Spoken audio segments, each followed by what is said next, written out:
You really think that uniform makes you better than us? The teen sneered, flipping the ketchup bottle onto the diner floor. The man in the decorated military jacket didn't flinch. He just looked up, slow and tired, his hand still resting on the coffee cup like it weighed more than a rifle. Around him, the diner hushed. The boys in gym shirts and ball caps chuckled, feeding off each other's ignorance. "He's a fossil, bro," one muttered, "probably faked half those medals."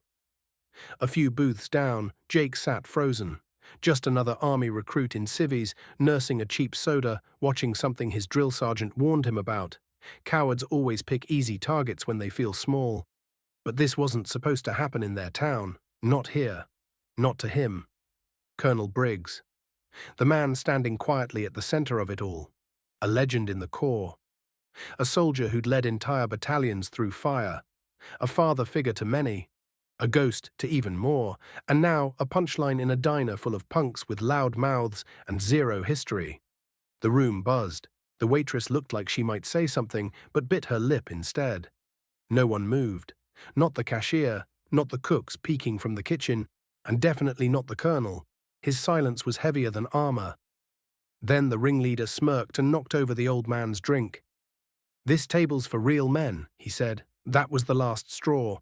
Jake stood up. He didn't say a word, just pushed his chair back, slow and deliberate. The room tracked him like prey.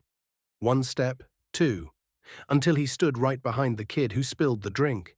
The kid spun. "You got something to say, bro?" Jake stared at him, calm, director. Then, without breaking eye contact, he picked up the fallen cup, placed it back on the table, and began gathering the spilled napkins. Silent, intentional. Like he was performing a ritual everyone else had forgotten. "You deaf or what?" the kid snapped. Still nothing. Jake just turned to the colonel, gave a sharp salute, and said clear and loud, "Permission to speak, sir." The colonel's eyes flickered. "Granted." Jake turned to the punks. "You boys know what a Bronze Star is?" His voice was even, but his hands were clenched. Blank stares. "How about Purple Heart? Or Silver Star? The kind you don't buy on eBay. The kind men earn by holding their dying brothers in their arms in sandstorms while bullets snap past their ears." The room was stone cold now. This man, Jake pointed to the colonel, carried half a platoon across enemy lines when air support failed. This man watched his best friend bleed out in Fallujah, then still completed the mission. And you're mocking him because you've never had to earn a damn thing. The lead punk laughed nervously. "Chill, man. We were just messing." Jake leaned in, dead-eyed. "You mess with your Xbox, not with warriors." One of the boys stood, ready to puff up, but his friend yanked his arm. "Dude, look." They all saw it now. The prosthetic legs. Not one pair, two. Colonel Briggs stood balanced on two titanium limbs, both below the knee, quiet, steady, waiting for the world to notice what he'd never once asked to be thanked for.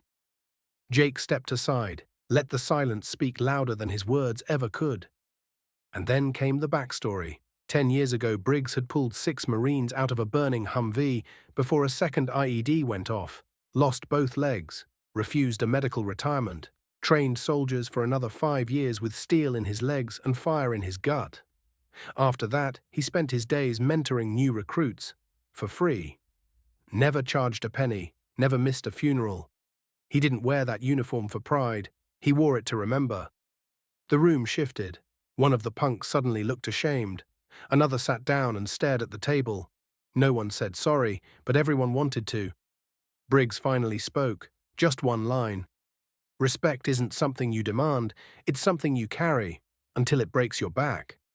Then he turned, slow and steady, and walked toward the door. But just before he left, the ringleader, now red-faced and shaken, muttered, "Wait." Briggs turned. I didn't know," he stammered. "You didn't want to," the colonel said gently. "But now you do. That's what matters." Jake stepped forward again. "Sir, thank you for everything." The colonel paused, looked back once, and smiled, just barely. A soldier's smile, earned, brief, deep. The door shut behind him, and inside that diner every single person stood. Not because they were told to, but because they had to. Out of honor, out of guilt. out of the need to never be silent again.